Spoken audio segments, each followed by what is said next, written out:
बिस्मिल्लाहिर्रहमानिर्रहीम।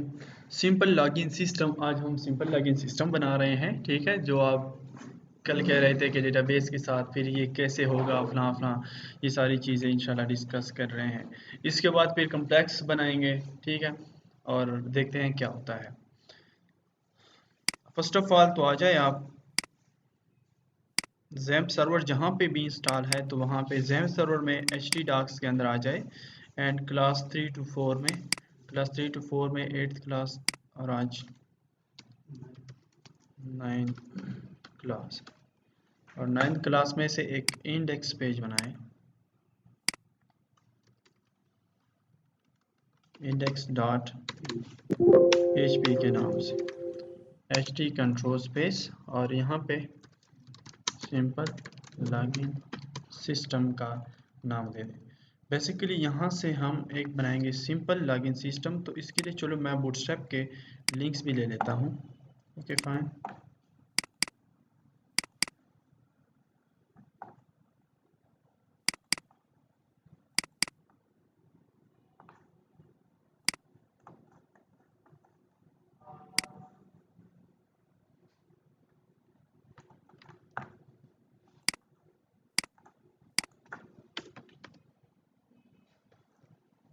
इस बात की तो समझ आ रही है ना। तो यहाँ पे डेव क्लास कंटेनर और डेव क्लास रो, गुड, याद है, शुक्र है। Div class column dash MD SM dash 6, okay, 6 column के अंदर, और यहाँ पे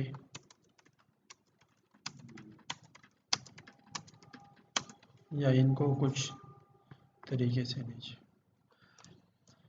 यहाँ पे बना रहे हैं एक अच्छा, इस कंटेनर के अंदर या इस रो के अंदर एक h3 एंड h3 के अंदर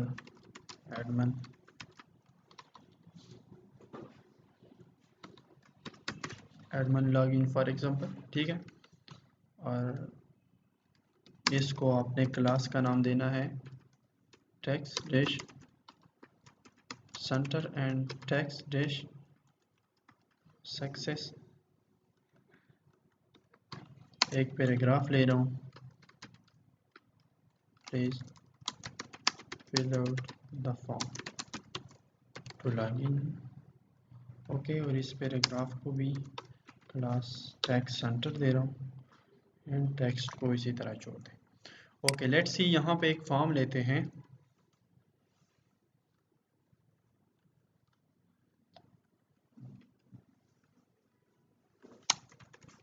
फॉर्म, ठीक है, फॉर्म सिंपल फॉर्म लेते हैं, लेकिन फॉर्म में से मेथड प्रोवाइड करते हैं पोस्ट, ओके, और एक्शन जो है वो एम्प्टी छोड़ते हैं। फर्स्ट ये है।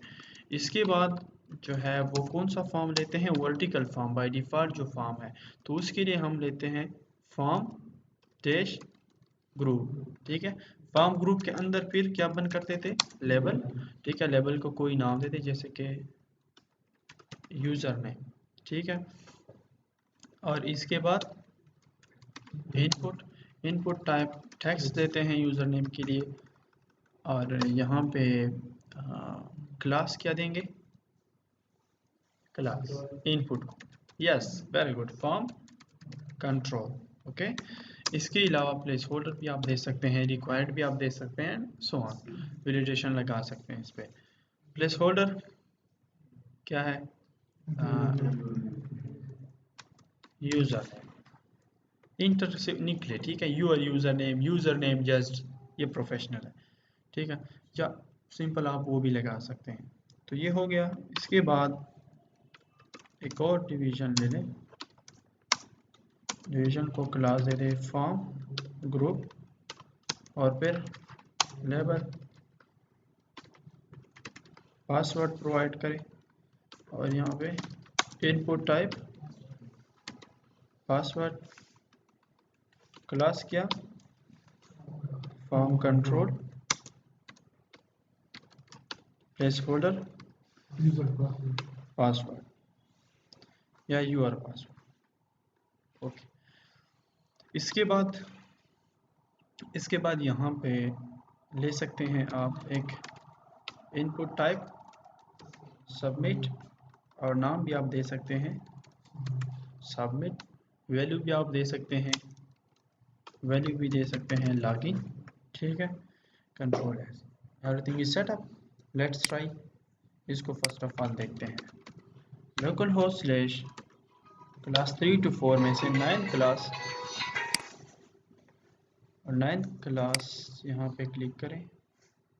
9 क्लास में से इंडेक्स पेज है तो बाय डिफ़ॉल्ट वही पेज ओपन हो जाएगी।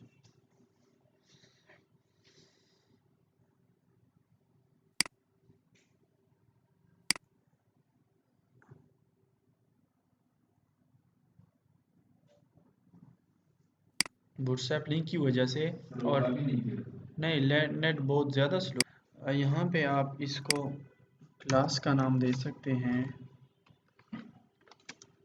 क्लास का नाम दे सकते हैं BTN success and BTN dash log.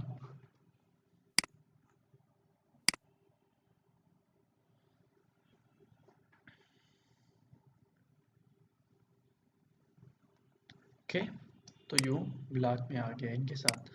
अब इस पर PHP का काम करेंगे। PHP का काम करने के लिए फर्स्ट ऑफ ऑल आप आ जाएंगे यहाँ पे डेटाबेस में, local host PHP my admin में, और PHP माय एडमिन के बाद देखते हैं क्या होता है।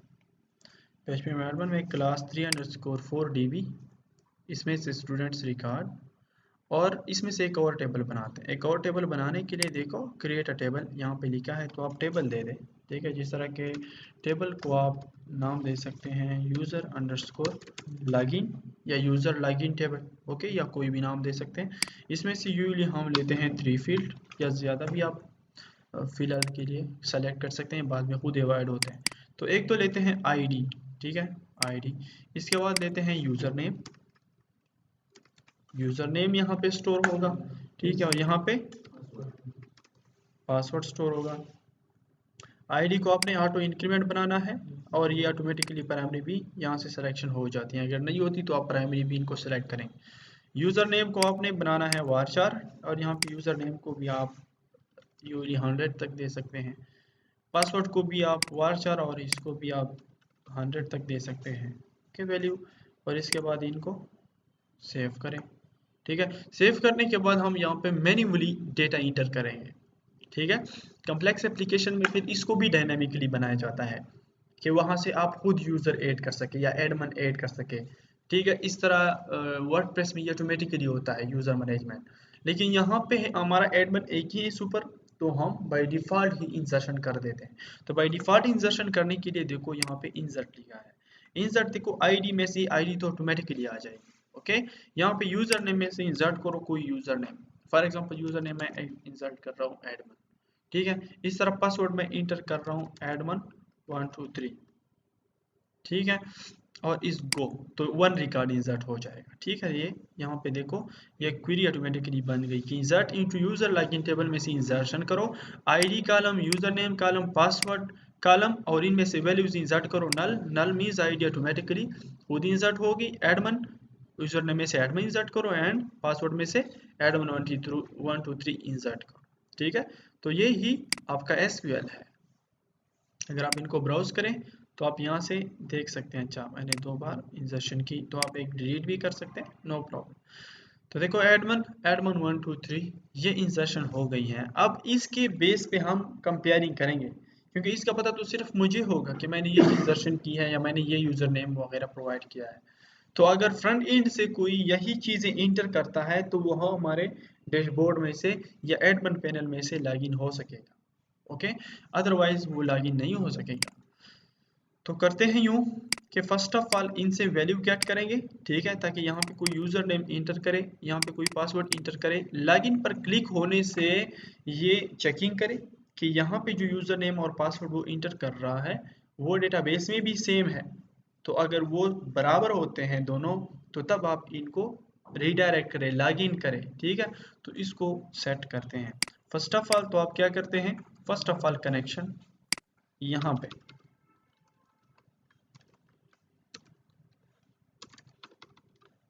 कनेक्शन के लिए क्या करते हैं, MySQL underscore connect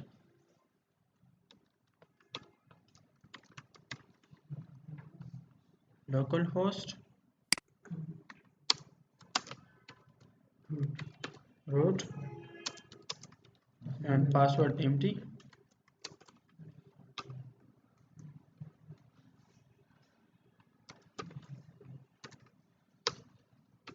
MySQL error,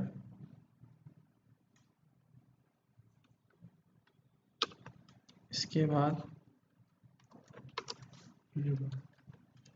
किसी वेरिएबल में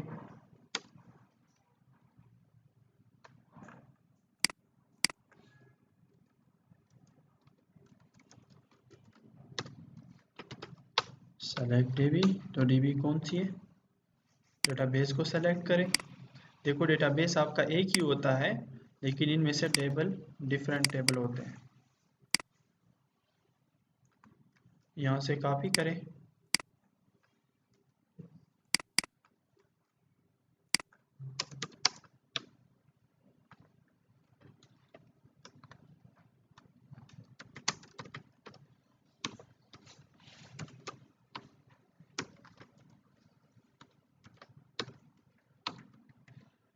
MySQL error control S। Okay, इसके बाद क्या करना है, इसके बाद आपने इनपुट की वैल्यूज रिसीव करनी है। इनपुट की वैल्यू रिसीव करने के लिए आप कोई वेरिएबल लेंगे यहाँ पे इनपुट में, तो यहाँ पे इनपुट के कुछ वेरिएबल लेते हैं और वो वेरिएबल आप लेंगे नेम में। ठीक है, तो नेम में कोई वेरिएबल ले लें जैसे कि इनपुट यूज़र नेम, ठीक है, या एनी नेम आप दे सकते हैं, इनपुट यूज़र नेम। एंड यहाँ पे भी आप लेंगे क्योंकि वो जो कुछ भी इंटर करेगा तो वो इसी इनपुट यूज़र नेम और इनपुट पासवर्ड में से ही स्टोर होंगे। Control S। लेट्स सी, यहाँ पे वही सिनेरियो कि अगर इफ इस सेट, अगर सेट है एक वेरिएबल $_ पोस्ट मेथड से, और कौन सा वेरिएबल सबमिट पर, सबमिट, या यहाँ से कॉपी करें, then it is a good practice. ठीक है, तो फिर ये प्रॉब्लम्स नहीं आएंगे। सबमिट,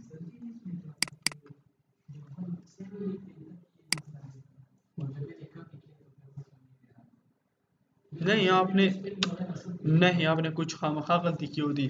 इरफान का हमने तकरीबन 3-4 बार चेक किया, ठीक है, और मुझे गलती नज़र नहीं आ रही थी। जब मैंने इसको कम्प्लीटली रिमूव किया और फिर से मैंने पेस्ट किया और फिर से मैंने वापस Ctrl Z किया तो वहाँ पे इसने सबमिट की जगह सबमिट लिखा था।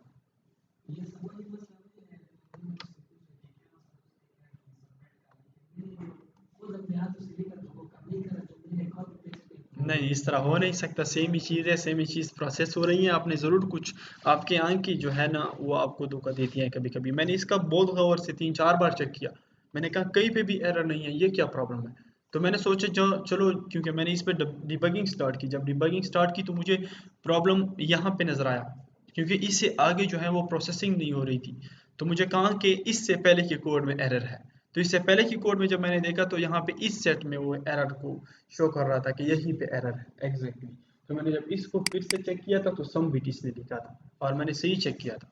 ठीक है, यहाँ पे गेट करेंगे तो गेट करने के लिए कौन से मेथड से हम इसको गेट करेंगे, $_पोस्ट मेथड से, और क्या नाम, क्या गेट करेंगे, input user name. Okay, input user name में से जो कुछ आ रहा है तो इसको गेट करें और यहाँ पे एक वेरिएबल में से स्टोर करें।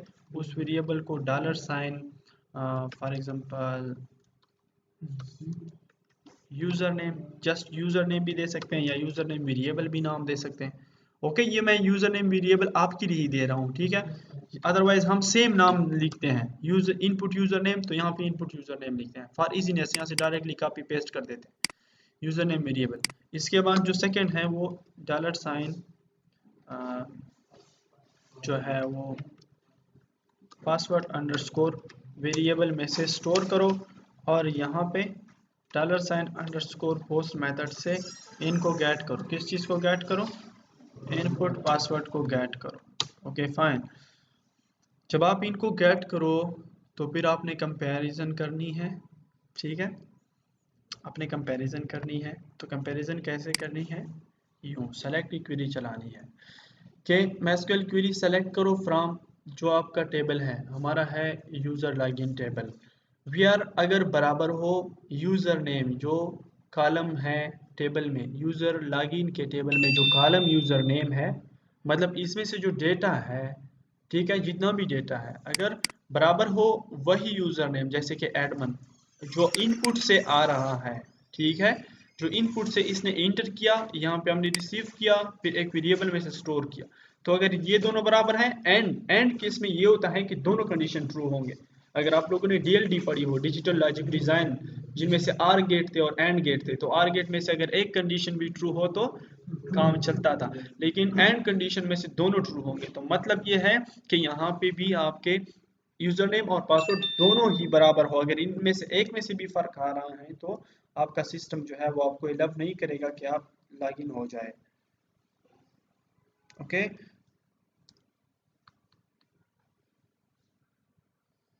Let's see. तो करते हैं यूं, दोनों को सिलेक्शन करते हैं, फिर इसके बाद यहाँ पे लेट्स सी।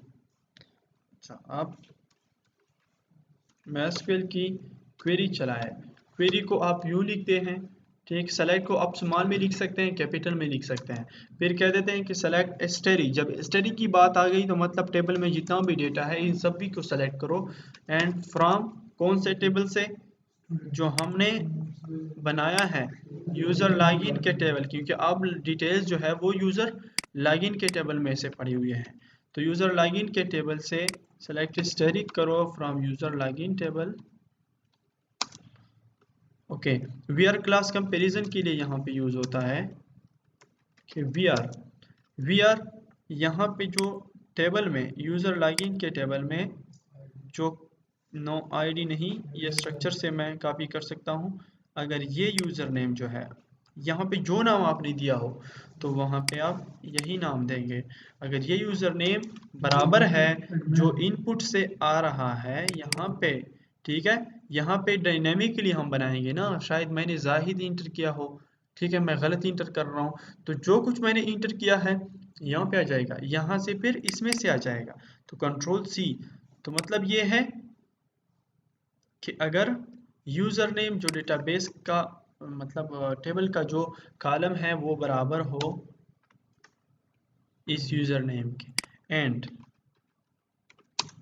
ठीक है, वहाँ पे जो पासवर्ड है, ये यहाँ पे शायद आपने पासवर्ड कुछ और दिया हो, पासवर्ड की जगह कुछ और आपने दिया हो नाम, तो आप वहाँ पे ये, ठीक है, and password is equal to जो इनपुट से पासवर्ड लिख के आ रहा है, ठीक है, यहाँ पे $साइन समेत कंट्रोल एस कंट्रोल। ओके, तो इनकी सिलेक्शन करो, एंड अगर सिलेक्शन नहीं हुई तो आप स्पेसिफिक एरर हमें डिस्प्ले करके दो, और जब सारी की सारी सिलेक्शन हो जाए तो इसके बाद आप इनको एक वेरिएबल में से स्टोर करो, $साइन यूडी माई रिजल्ट या रिजल्ट क्वेरी, ठीक, या रिजल्ट सिलेक्शन, ठीक, रिजल्ट क्वेरी लेट सपोज मैंने नाम दे दिया, तो इसको इस वेरिएबल में से स्टोर करो।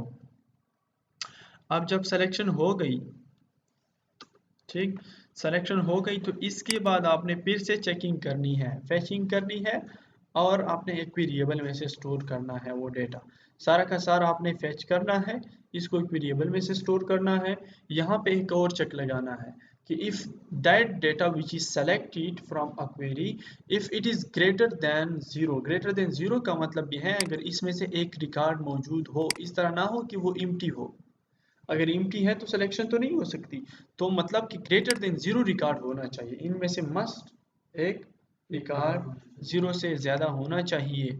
तो आप इनको लोकेशन login.php पे कन्वर्ट करो, अगर इनमें से रिकॉर्ड ज़ीरो से ज़्यादा है मीन्स कोई रिकॉर्ड है और वो दोनों बराबर भी है, तो इसके बाद आप इनको login.php में से रिडायरेक्ट करें। अगर इस तरह नहीं है, या तो इनमें से रिकॉर्ड नहीं है या वो आपस में बराबर नहीं है, तो आप इनको वापस भेजें index.php पे, जिन पेज से वो आके आ रहे हैं, जिन पेज पे फॉर्म है, तो वापस इन फॉर्म पेज तक वो दोबारा लॉगिन हो सके, ठीक है। Got the point? ओके, तो इसके बाद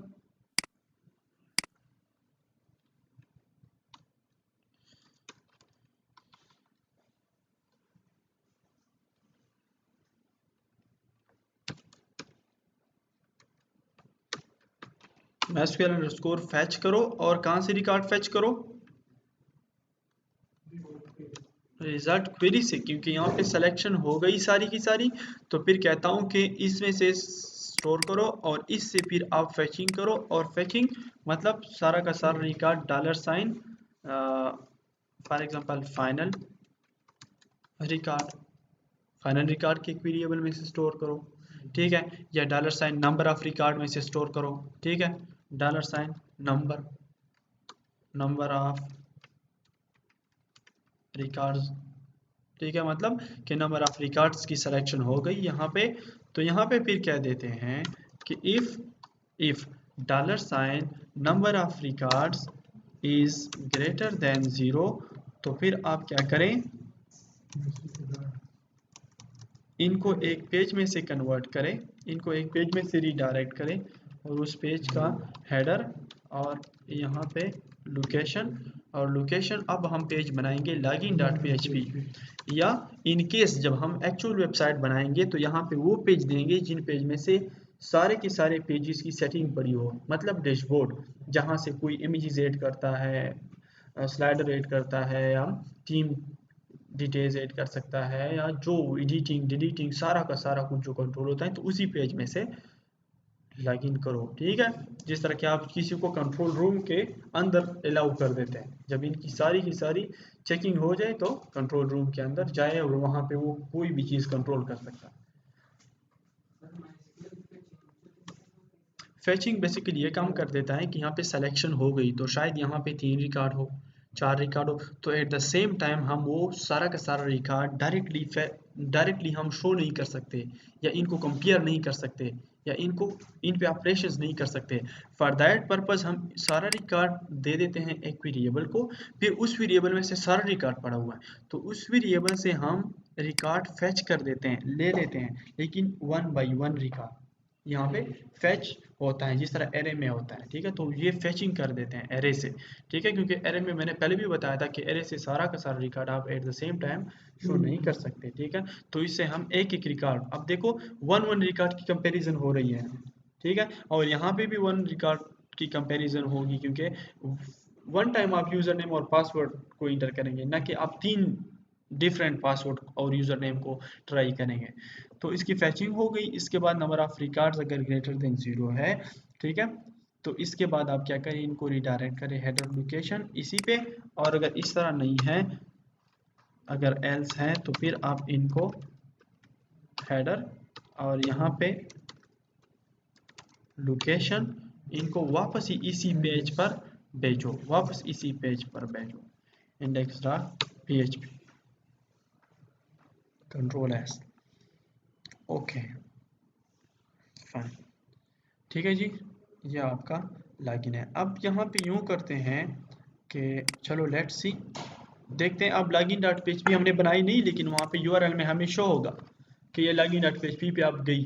अगर हम मैं सही प्रोवाइड पासवर्ड वगैरह प्रोवाइड करूँ, तो इसको रिफ्रेश करें। अच्छा, इफ नंबर 13,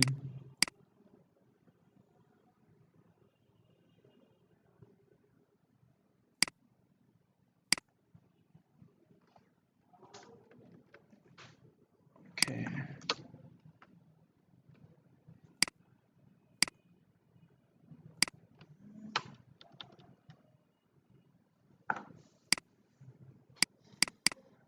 तो यहाँ पे देखो user name for example Edmund, और पासवर्ड यहाँ पे दे रहा हूँ कि एडमन 123।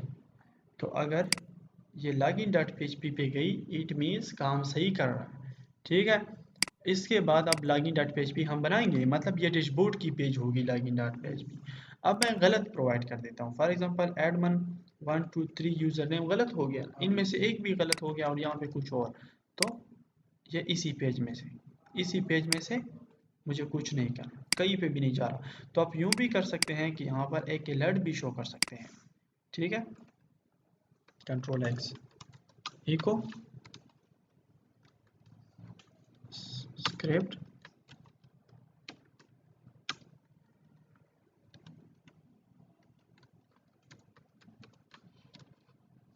में से अलर्ट में से फॉर एग्जांपल प्लीज प्रोवाइड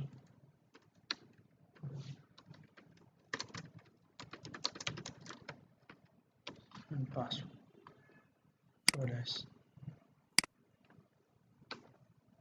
तो अब देखो कुछ गलत मैं इंटर कर रहा हूँ, यहाँ पे कुछ गलत इंटर कर लाइक, ठीक है। तो यहाँ पे देखो please provide correct user name and password, और अगर करेक्ट यूज़र नेम पासवर्ड दे रहा हूँ एडमन, और वहाँ पे डेटाबेस में से स्टोर है एडमन 1 2 3, और इसको लॉगिन करता हूँ तो login.php पे आ जाता है।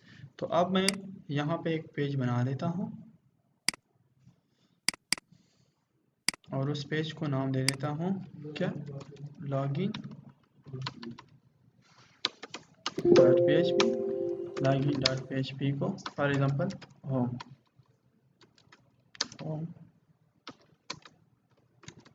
एडमन। यहाँ पे आप PHP का कोड भी लिख सकते हैं, आप इनको मतलब लॉगिन भी कर सकते हैं, मतलब कुछ वेलकम मैसेज भी इनके लिए शो कर सकते हैं या व्हाटएवर जो भी है। तो यहाँ पे जस्ट मैं इनके लिए एक लॉगिन H2 में भी मैं जनरल HTML में भी मैसेज शो कर सकता हूँ, ओके, कि hello welcome to the dashboard. Just आपको शो कर रहा हूँ कि देखो ये फिर हम बनाएंगे बाद में।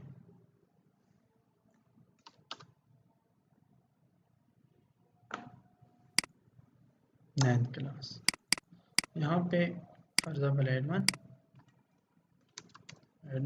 1 2 3 लॉगिन, तो देखो वेलकम टू द डैशबोर्ड उसी पेज में से आ रहा है। तो यहाँ पे फिर डैशबोर्ड की पेज होगी और डैशबोर्ड में से हम तैयार रेडीमेड डैशबोर्ड यूज़ करेंगे। इसके बाद हमारा जो नेक्स्ट टास्क होगा वो ये होगा कि इस तरह अगर किसी ने लॉगिन सिस्टम बनाया है, बहुत सारे लोग जो इनिशियल लेवल के होते हैं वो इसी तरह का लॉगिन सिस्टम बना लेते हैं, या कई सिस्टम में इस तरह बना हुआ है, तो हम इस पे SQL इंजेक्शन अप्लाई करेंगे। वो SQL इंजेक्शन हैक करके देगा हमें सिस्टम, ये जो सिस्टम ने बनाया, तो इसमें से विदाउट हमें पासवर्ड का मतलब मुझे पासवर्ड का पता नहीं होगा, मैं आपके एडमिन पैनल में से लॉगिन हो सकूंगा। इसके बाद हम XSS क्रॉस साइट स्क्रिप्ट को पढ़ लेंगे, ठीक है, प्रैक्टिकल कैसे अप्लाई होते हैं, और इसके बाद फिर हम एक स्ट्रांग लॉगिन सिस्टम बना देंगे, और इसके बाद जो है वो हम बोथ साइड फिर स्टार्ट कर देंगे कस्टमाइजेशन, मतलब एक वेबसाइट स्टार्ट कर देंगे, वेबसाइट को फुली फंक्शनल वेबसाइट बना देंगे। फिर इसके बाद जो मतलब जॉइनिंग है या जो कॉम्प्लेक्सिटी है, ठीक है, जॉइनिंग भी इंशाल्लाह हो जाएगी प्रोजेक्ट के अंदर, लेकिन अगर जो भी है तो SQL की तरफ मैं बाद में से आ जाऊँगा। जो SQL की क्वेरीज रहती हैं या जो PHP का काम रहता है तो वो काम फिर इसमें से हैंडल कर देंगे, ठीक है। Okay, thank you so much, अल्लाह हाफिज़।